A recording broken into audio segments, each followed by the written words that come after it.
Howdy, howdy, folks. It is Quinny back at you with another video. I hope you are having a good day because I sure am. Sorry for leaving you guys without a video for a while. A lot of stuff's been going on. I've been busy with work and this, that, and the third, but I'm back and I'm going to come at you with this. Basically, this video is going to be about someone that I hold dear to my heart, my loving boyfriend Apollo. In this video, I'm going to talk about, the crazy night of how we met for the first time.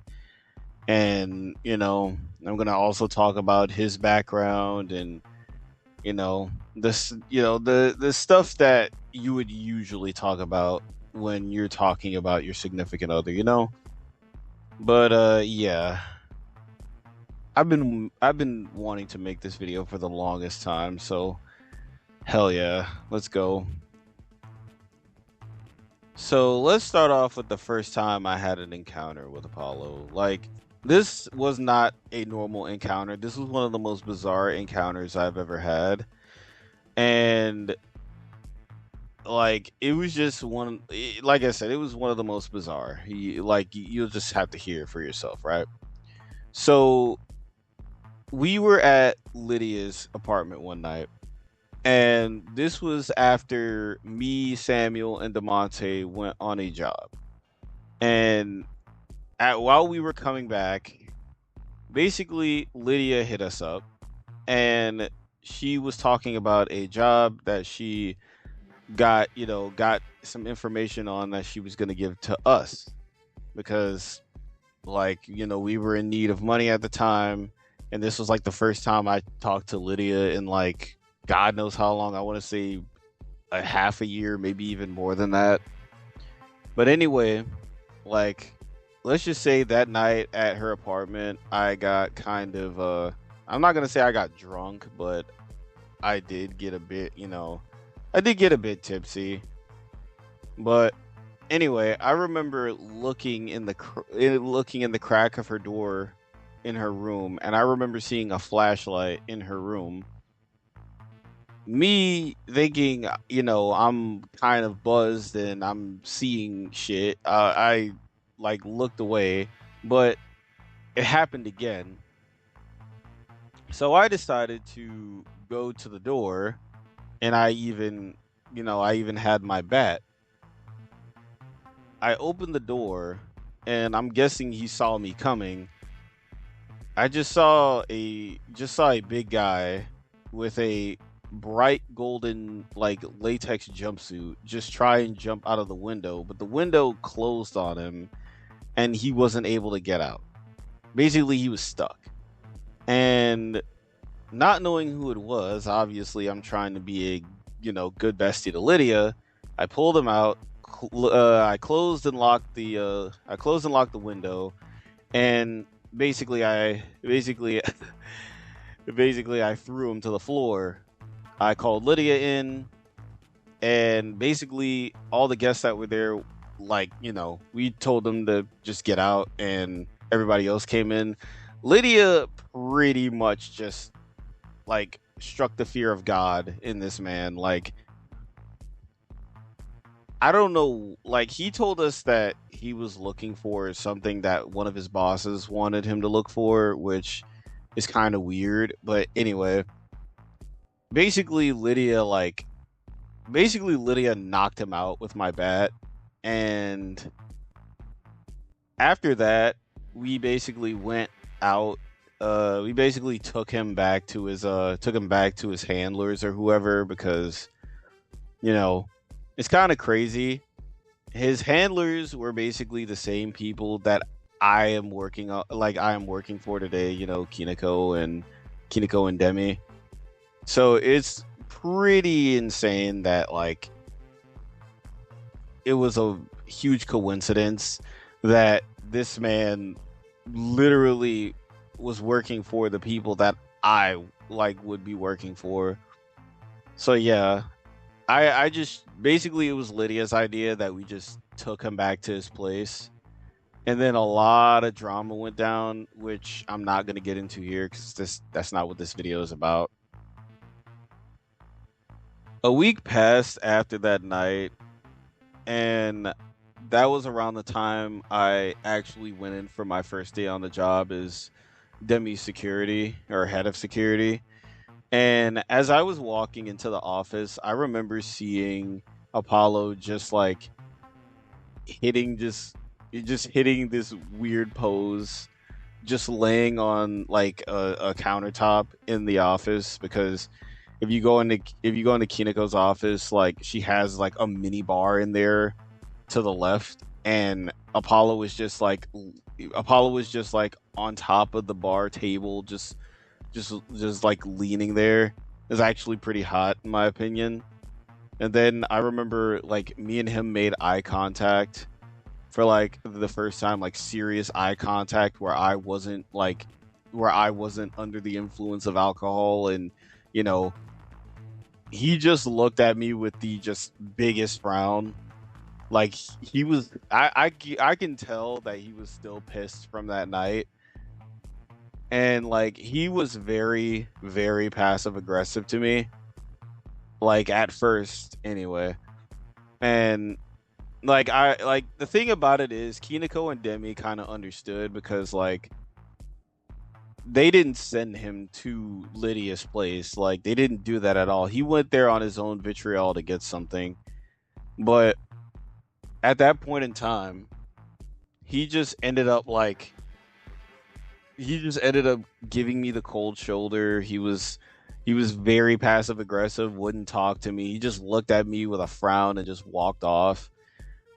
And you know what's funny? I just find that really cute. Like every time he would do that, I would just giggle to myself a bit because it's like, wow, you're mad. You're mad at me for what happened. You're super cute when you're mad and stuff like that.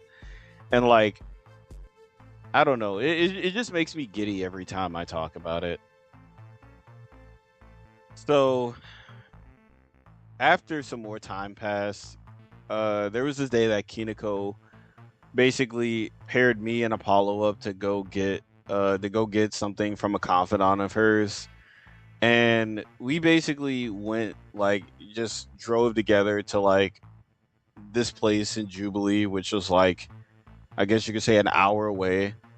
And while we were riding, I basically tried to talk to him, which at the time he just didn't want to talk to me because of, of he was still mad about that night and how he was embarrassed and what Lydia did to him and this, that, and the third, you know. So I decided to apologize to him. I told him I was sorry for what happened that night, and all this, that, and the third. I told him I was, drunk because I drunk a decent amount that night, and I'm kind of shitty when it comes to my liquor. But anyway, I also did tell him that like it was pretty much your fault for breaking into her home anyway. So like you kind of brought it onto yourself. But then after that, he decided to like he basically opened up and he even apologized to me for what happened that night, and he did say that he broke into the wrong place anyway. So after that he opened up and we just, we continued to talk. And he brought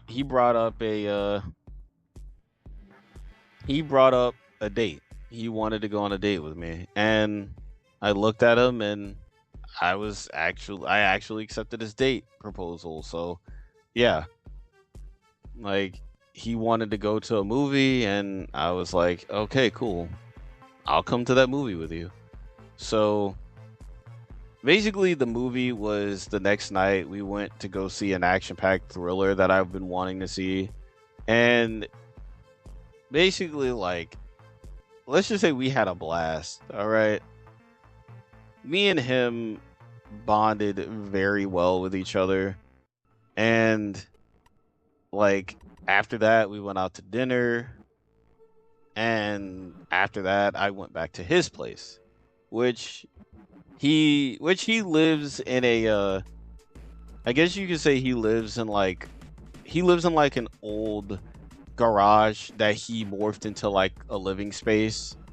I mean, it's got power and stuff in it, so he doesn't have to worry about that. But like, yeah, it basically he uses it as a workshop as well because he has a bike that he loves to death. Like it's a bike that he basically fixed from the ground up when he got over from to Vermilion or to Rias from Wendigo, which I'll talk about in a couple of minutes. But like he says that that bike shop is pretty much his pride and joy, and I couldn't help but agree with him on that because his bike, he loves his bike like I love my bat. Like it's a memento. And after that, and then after that, we watched some TV, and then I mean, I guess you could figure out what happened next.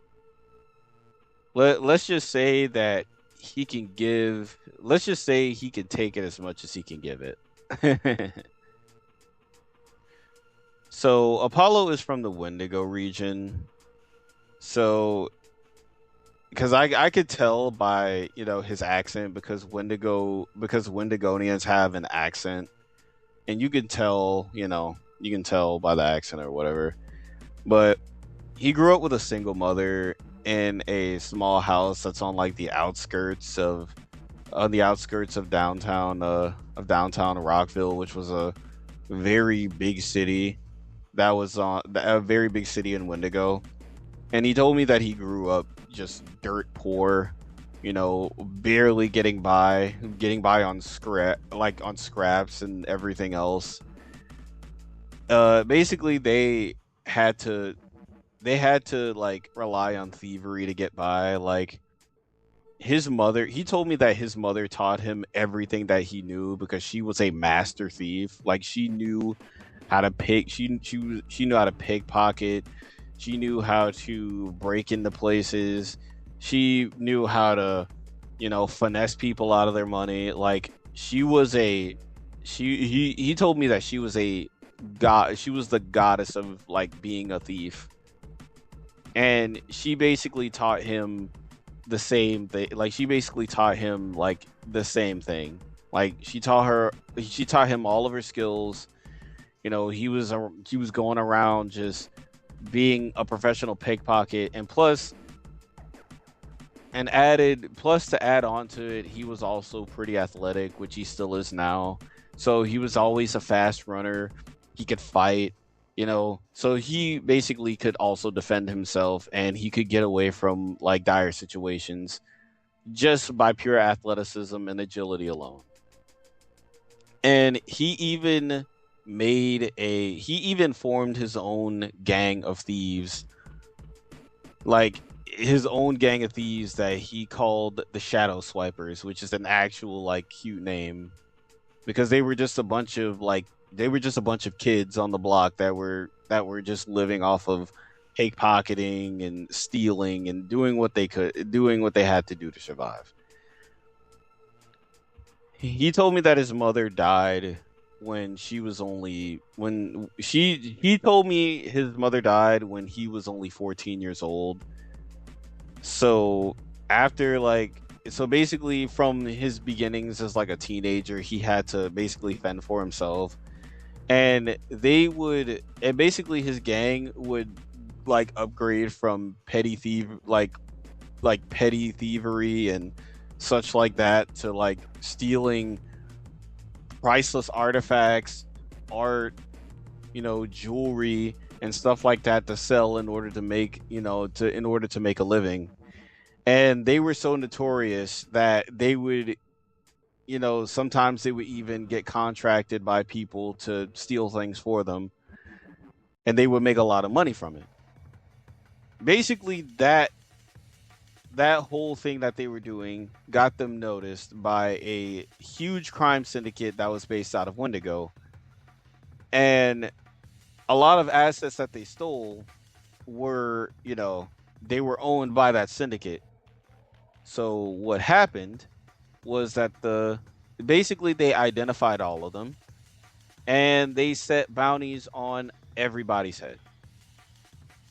Pretty much all of Apollo's friends and gang members, they were promptly, deleted. Let's just put it that way. They were deleted from this world. They were deleted from it, like just gone, done. And he was basically on the run, not just from the police, but from that syndicate. And they actually caught him. But instead of just outright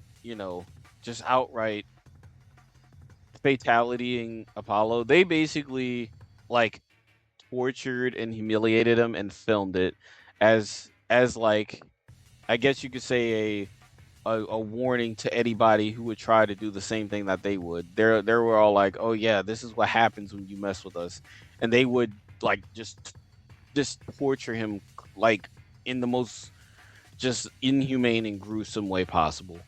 But because they did that, that gave Apollo a chance to escape. So that's what he did. He escaped from captivity and he basically booked a flight to the L'Oreal region and settled in Rias. And after he settled down, he would pretty much take jobs from anybody because, he's trying to get on his feet. He needed money. He's a foreigner in Vermilion City with no money. So yeah, he had to go around and get some work somewhere. So basically his employment was extremely sporadic. He went from working for Rouge to working in the mysterious Phoenix Fangs, which I talked about briefly in like a short, to working for the Golden Triangle. More specifically Kineko and Demi. And he's been basically keeping himself afloat ever since, like bouncing between all of that. So basically me and Apollo have been going steady for about 5 months now. Every so often we go on, date nights, dinner dates, movie dates, gym dates, since me and him actually made a goal to, lose some weight because both me and him are, big, not super big, we're not like rotund or anything like that, but we're big and could benefit from losing a few pounds. Sometimes we go on like jobs together, like for Kineko and Demi, or sometimes, we just go like as a date, we would go and like, rob some drug dealers or something, or, like steal something. You know how it is. Sometimes I go over to his place and spend the night. Sometimes he comes over to my place and he spends the night. And he also has been teaching me some new moves as well. Because like I said before, he can fight. Like he's really athletic. He's faster than me. He can just pick people up and slam people down. He can throw hands and he can throw feet. And in all honesty, if you want my opinion, like Apollo could pretty much go toe to toe with Lydia and would come out on top. Because don't get me wrong, Lydia is an amazing fighter. Like she can kick some serious ass. But Apollo, that man is lightning fast. Like lightning fast. Like he's big, but he moves like he's 120 pounds. He's pretty much a featherweight in a heavyweight's body. Like this man is probably he's probably one of the best people I've ever met, in all honesty, like bar none. And hell, like maybe one day, he might just put a ring on my finger, but who knows? Only time will tell. But anyway, that was about it. That's about it about Apollo. Like I said, this wasn't going to be a very long video. I'm gonna get back into the swing of things. It's just me trying to draft things to talk about, but we'll get to that point. Plus, I'll keep uploading shorts as well to talk about things that don't really need a huge video. But anyway, that's all, folks. Hope you guys have a great rest of your day, and as always, stay pretty, my harlots.